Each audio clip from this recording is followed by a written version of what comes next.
مولانا صاحب څنګه یې؟ الحمدلله خیر دی، ستاسو خیر به غواړو. مولانا صاحب زما خوره زما د اشنغر سیمه ولې چې کوم دا شهید ورکوي، ولې عالم چې کوم دی دا ټارګټ کیږي؟ د دې تپوس په څوک موږ د چا نه کوو. بسم الله الرحمن الرحیم. زه خو اول کې ټولو نه ستاسو شکریا ادا کوم. زه د ضلع مومند سره تعلق ساتم او بیا په ترنګزو کې دلته دا 15 کاله وشو چې اوسېږم او دلته درس کوم. الحمدلله د دې ځای ډېر غویر خلک دي او یقینا موږ د شیخ صاحب قبر خواڅه ولاړي، زما ورسره نږدې کور دی. ماښام د شپې هر وخت دلته کې د ټول اهل اسلام دا چې د شیخ صاحب سره کومه مینه لري موږ ولیدله. موږ ماښام مطلب 11 بجې 10 بجې دلته ګورو، زنانه هم راځي او داسې زنانه چې هغې دې صرف نوم اورېدلی دی دغه رنګې د بیانونو، هغه دلته کې ودرېږي زیارت ته راځي. خو دا زموږ د حکومت ناکامیابي ده چې داسې یو لوی شخصیت او بیا د ټولو خلکو سره یو متفق هغه ذهن ساتونکي او بلکې د پاکستان د فاره د امن هغه اواز یې اوچت کړی. زموږ استاد محترم و، چرته ترخه خبره چاته نه وه کړې، هر وخت بیا په خوله باندې خندا وه. یقینا صرف ترنګزو نه بلکې ټوله په دا خیبر پښتونخوا په هغه باندې دغه رنګې او ټول خلک په هغه باندې خفه دي.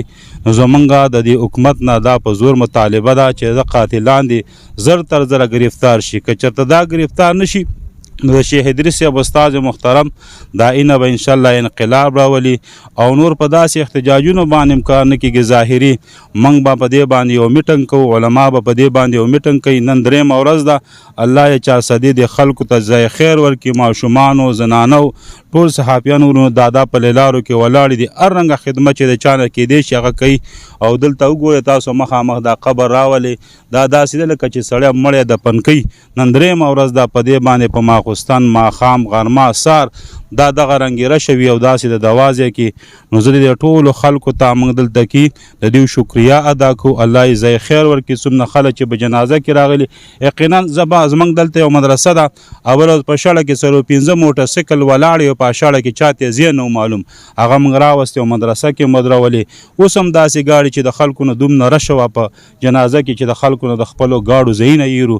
نو موږ د دې ټولو خلکو د دې علاقې د دې ټول پاکستان چې څومره خلک د لرې زیان راغلي د هغې د ټولو شکریا ادا کوو. ستا هم شکریا ادا کوو چې په دې ګرمۍ کې تاسو راځئ او دلته کې د خلکو نه د هغه په باره کې یو ښه انټرویو الله ځای خیر درکړي. مولانا صاحب دا راته ووایي چې د شیخ صاحب محترم وینه به ضایع شي او کو رنګ به راوړي؟ انشاءالله د شیخ صاحب وینه به رنګ راوړي، د شیخ صاحب زی د هغه په مسند باندې به کیني او دا یو سلسله ده د علمای دیوبند دا جاري ده. زموږ دغه رنګ اسلافو دا ټول شهادت ورکړی دی، انشاءالله ورکوي بیا، خو دا ډېر زیاتی دی. په کار دا د حکومت ته چې داسو خلکو سره هغه سپورټ او سکیورټي ورکړي د حالاتو مطابق. هر وخت کې علما چې دی نو دا شهید کیږي او علما هغه خلک دي چې هر وخت کې مطلب چې سلامه چې السلام علیکم د امن ناره کوي. نو موږ د حکومت نه بھرپور مطالبه کوو چې د قاتلان دې زر تر زره گرفتار کړي. چا چې دا کار کړی دی هغوی ته څه پیغام ورکوي؟ چا چې دا کار کړی دی نو زما خو هغې ته دا پیغام دی چې دا خلک دا خو د اسلام سره نه بلکې د انسانیت سره تعلق نه ساتي او الله د هغې د نسله پورې ذلیله کوي. انشاءالله ذلیل کېږي به دا داسې یو شخصیت و چې د دا اینه به انشاءالله انقلاب راوړي. جزاک الله.